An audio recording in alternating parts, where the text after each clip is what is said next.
하나님 말씀 누가복음 15장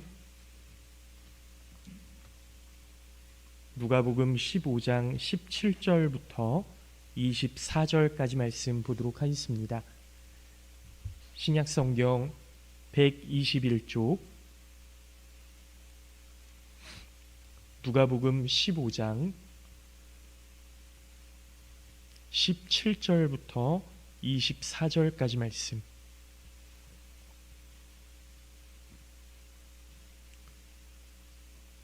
신약성경 121쪽 누가복음 15장 17절부터 24절까지 말씀 제가 봉독해서 읽도록 하겠습니다.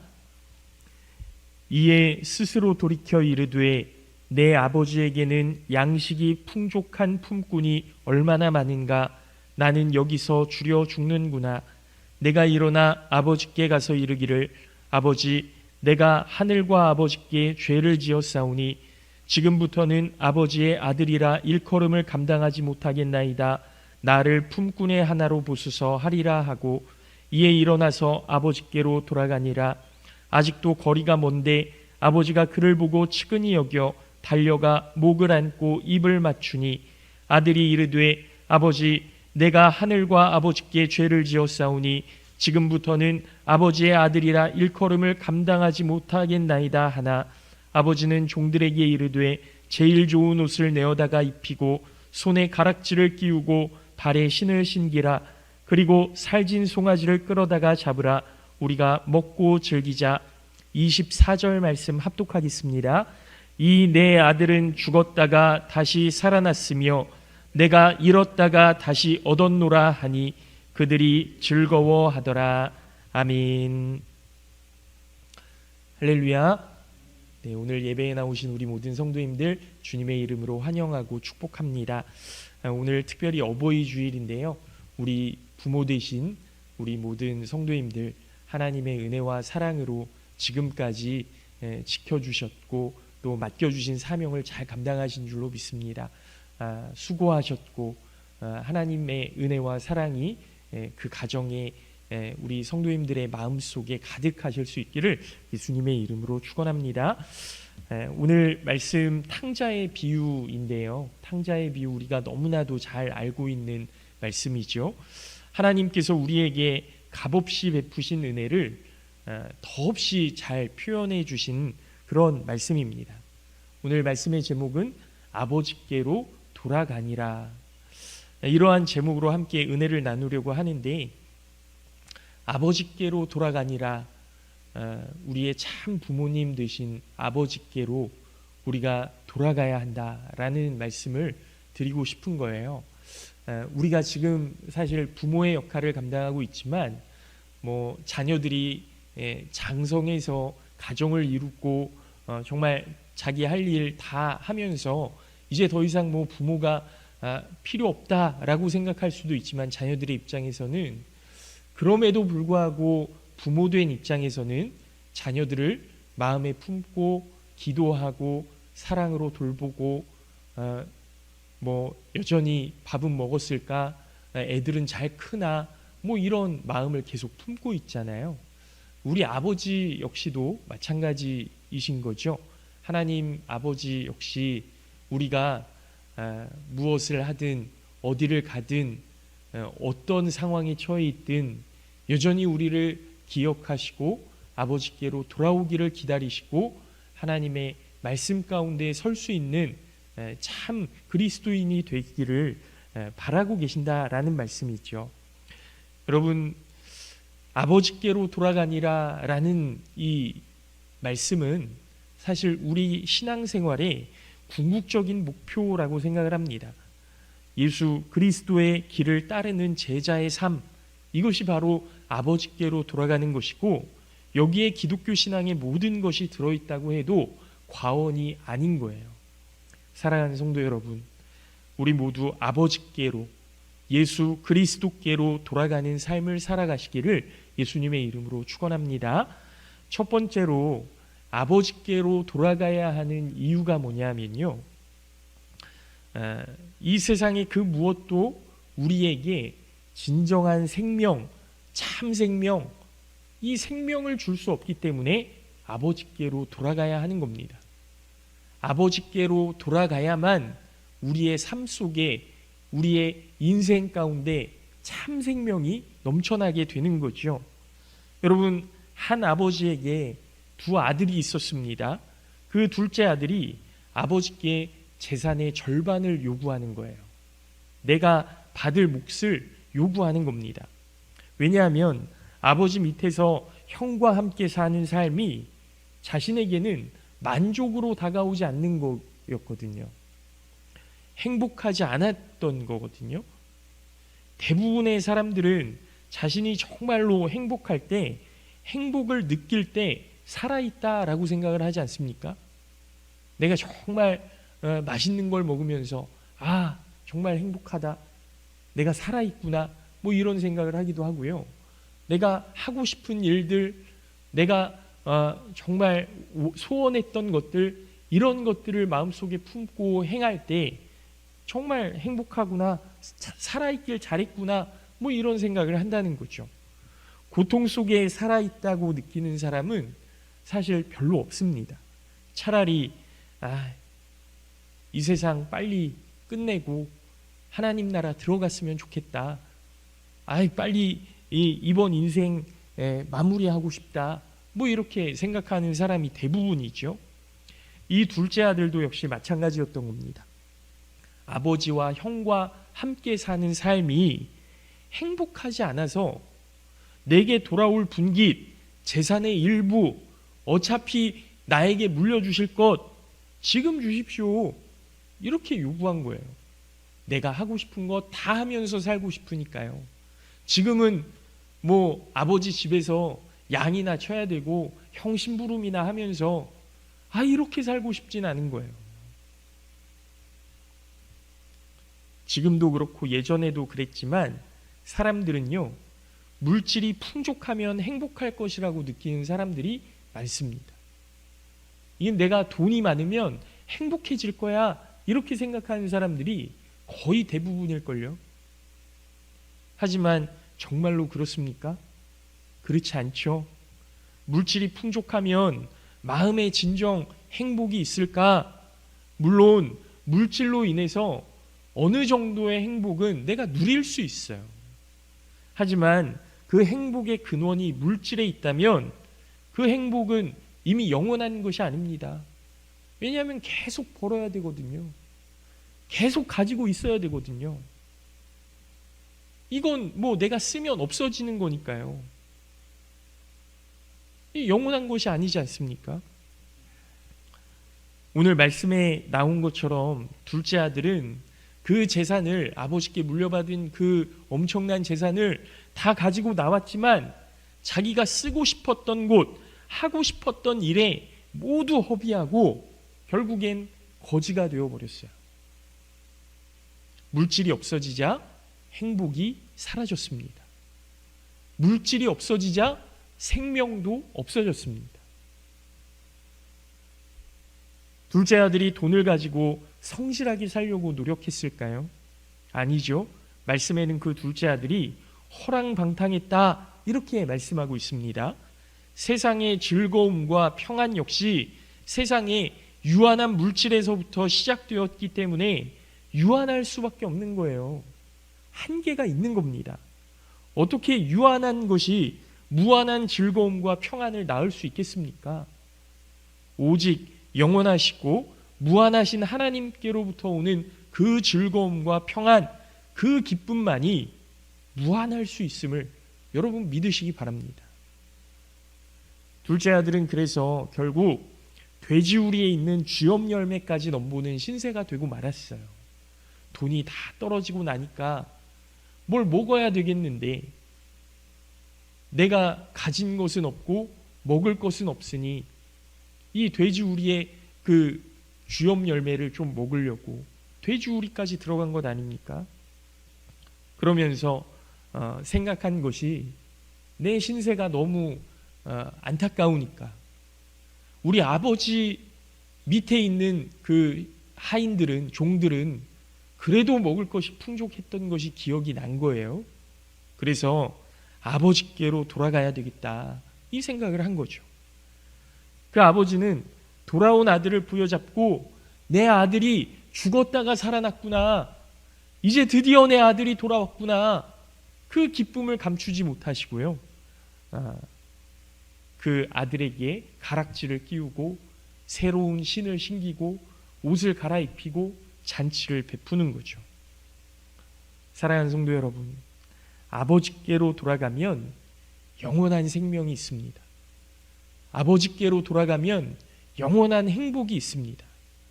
이 행복과 생명을 누리실 수 있는 우리 모든 성도님들 되시기를 바라고, 그 생명과 행복이 나에게 머물러만 있는 것이 아니라 내 주변의 사람들과 함께 나누어질 수 있는 귀한 은혜가 있으시기를 예수님의 이름으로 축원합니다.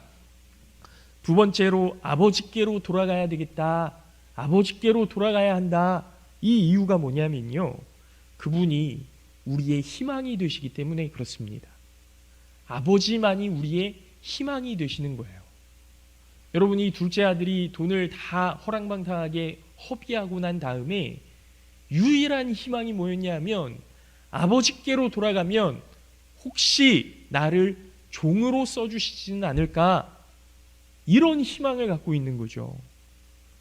내가 용서받지 못할 거 너무나도 잘 알지만, 아버지가 여태까지 평생을 모아서 벌었던 돈 내가 가지고 나와서 이렇게 다 그냥 허비하고 돌아가는 것조차도 민망한 상황이지만, 아버지가 그래도 유일한 희망이 되시는 거예요.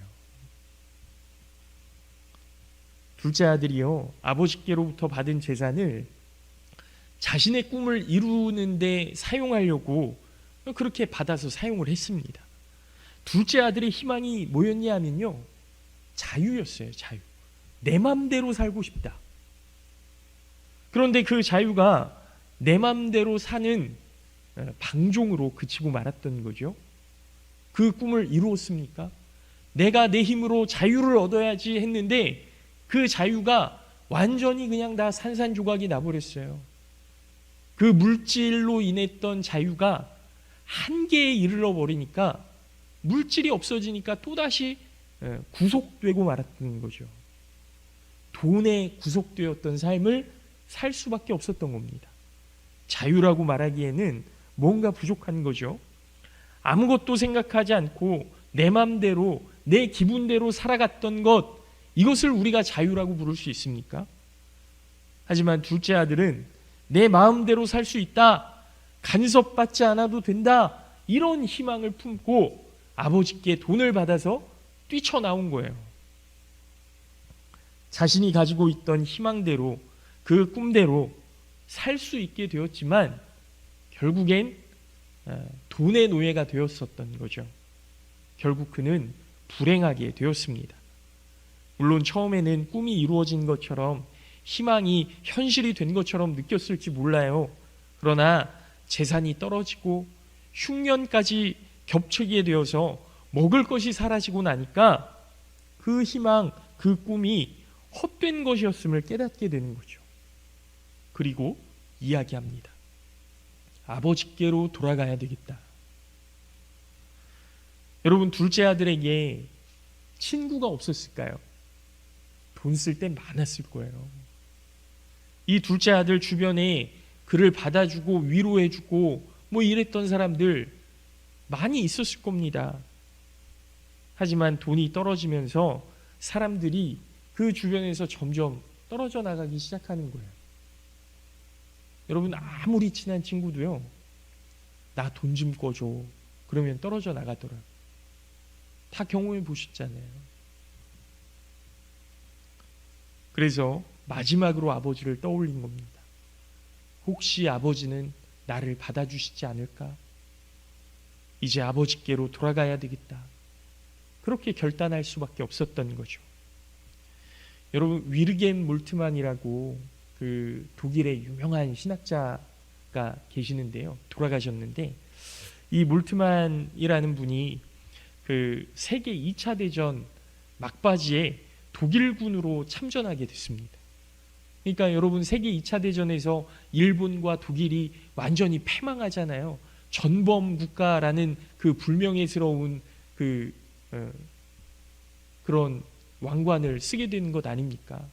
그런데요, 패전하니까 영국에 의해서 포로로 이 몰트만 신학자가 끌려가게 된 거예요.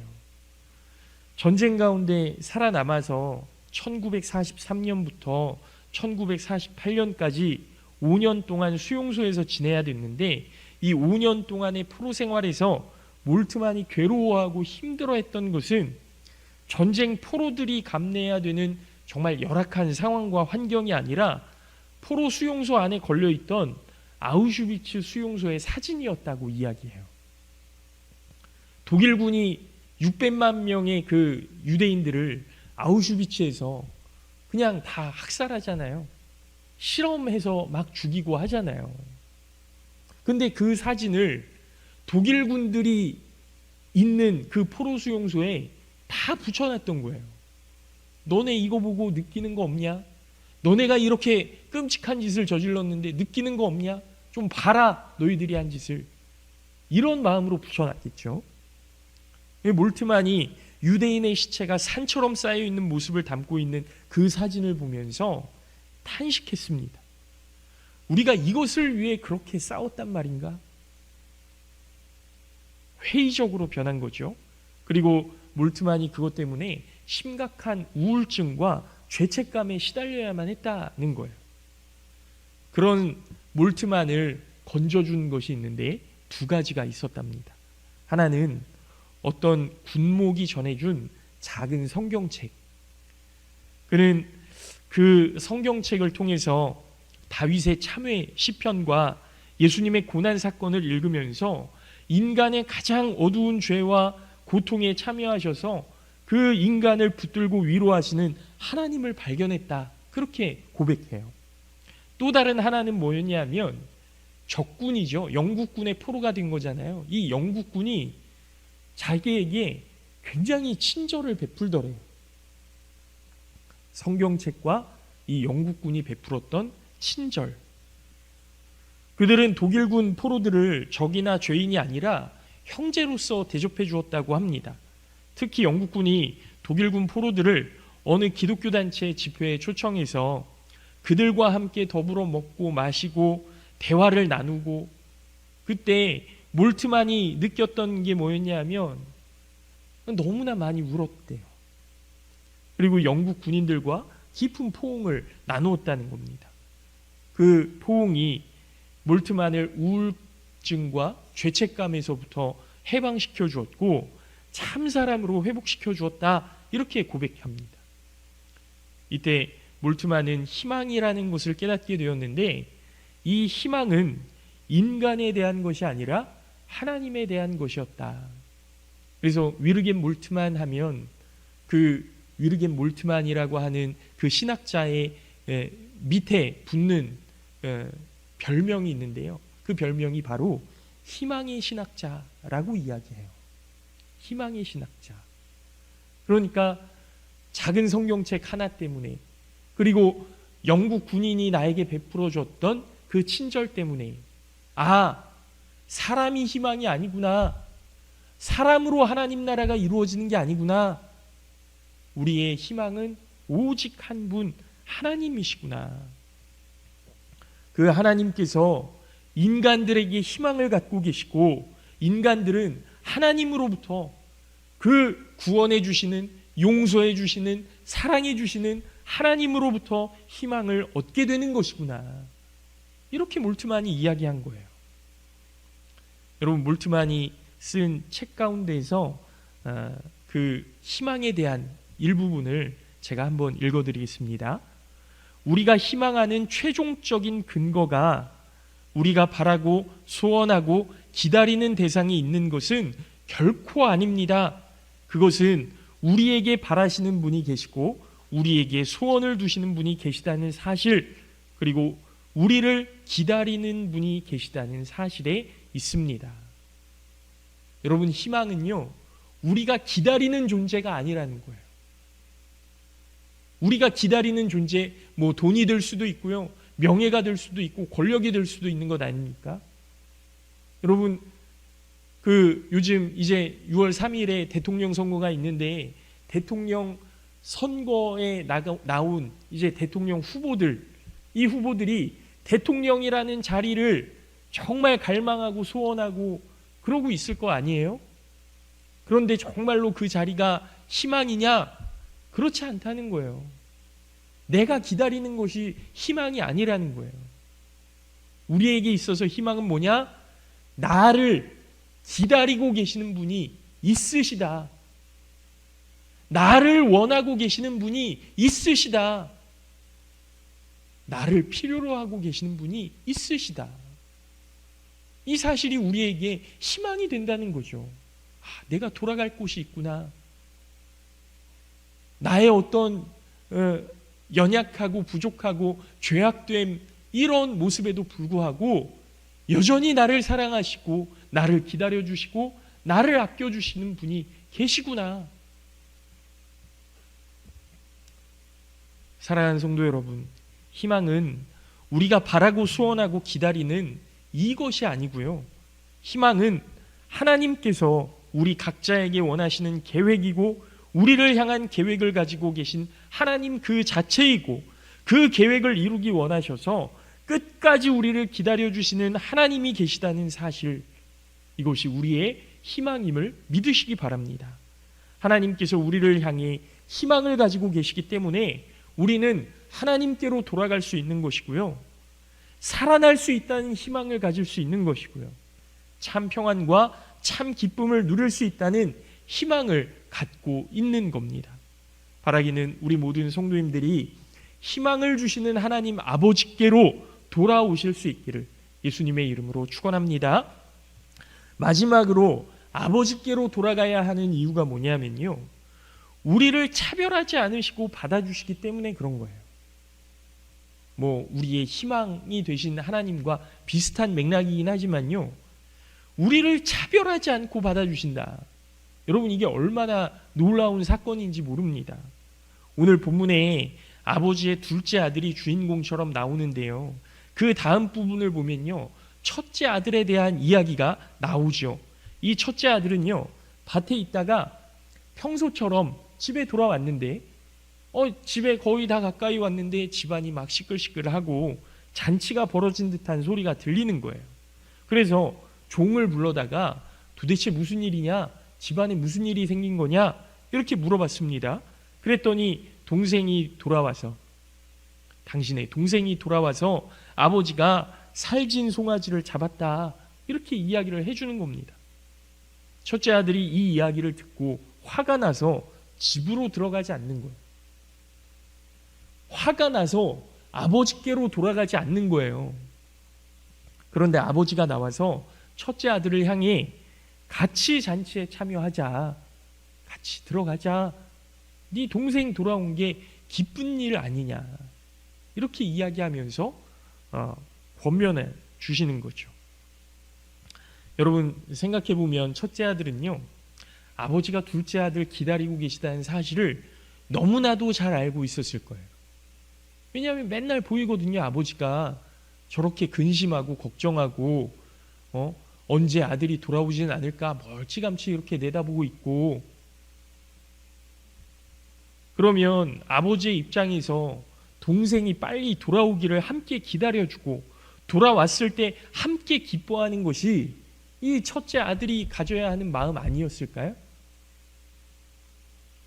그런데 아버지의 마음과는 전혀 상관없이 내 마음에 들지 않고 나를 위해 돌아오는 것은 아무것도 없으니 나는 그 잔치에 참여하지 않겠다.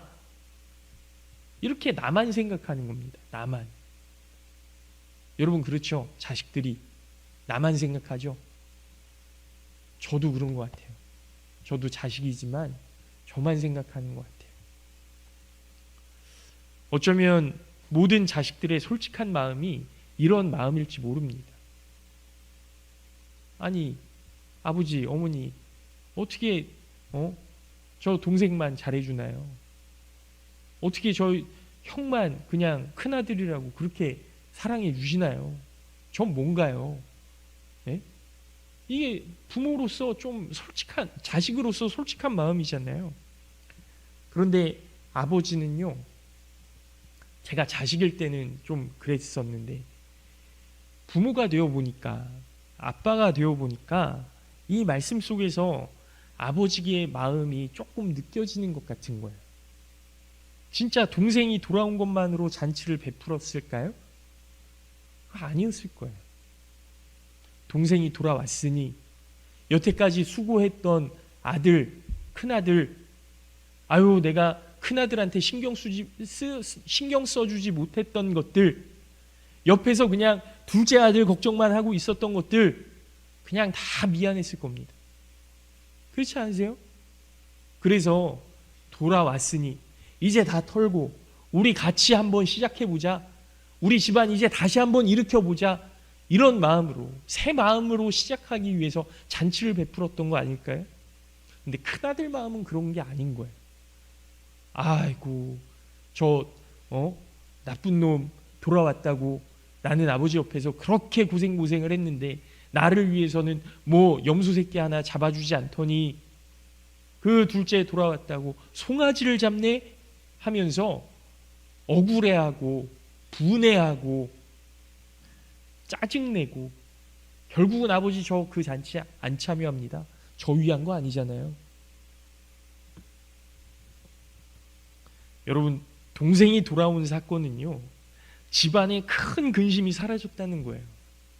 아버지는 동생이 집을 나가고 계속 마음 한켠에 그늘이 생겨서 무엇을 해도 재미가 없고 무엇을 먹어도 맛이 없었을 겁니다. 물론 큰아들이 곁에 있어서 아버지를 돕고 있기는 하지만 이 큰아들도 언젠간 나가지 않을까, 이런 불안에 휩싸였던 것이 부모님의 마음이었을 거예요. 그런 와중에 둘째 아들이 돌아온 거죠. 잘못했다고 이야기하는 거죠. 아, 큰아들이 이 마음을 알아줬으면 좋겠다. 아버지를 떠나서는 정말로 힘든 인생이구나. 그것만으로도 이제 아버지의 마음에 근심은 사라지고 이제 모든 가족들이 다 모였으니 함께 행복하게 잘 지내자는 마음으로 가득했을 겁니다. 그런데 큰아들이 자기 동생에 대한 분한 마음 때문에 잔치에 안 들어오는 상황이 벌어진 거예요. 여러분 보십시오. 이 두 아들 다 아버지의 마음을 헤아리지 못하고 있는 겁니다. 아버지와는 상관없이 자신의 마음에 좋은 대로 행동했던 거예요. 사사기에 나오는 말씀처럼 사람들이 다 자기 소견에 옳은 대로 행동하고 있는 겁니다. 자식들도 똑같은 거예요. 아버지의 마음은 상관이 없어요. 그러나 아버지는 어떻습니까? 작은 아들의 마음도 헤아려주고 큰아들의 마음도 헤아려주는 거예요. 작은 아들이 집 나가고 싶다니까 그래 한번 살아봐라, 도전해봐라 하면서 도와주시고요.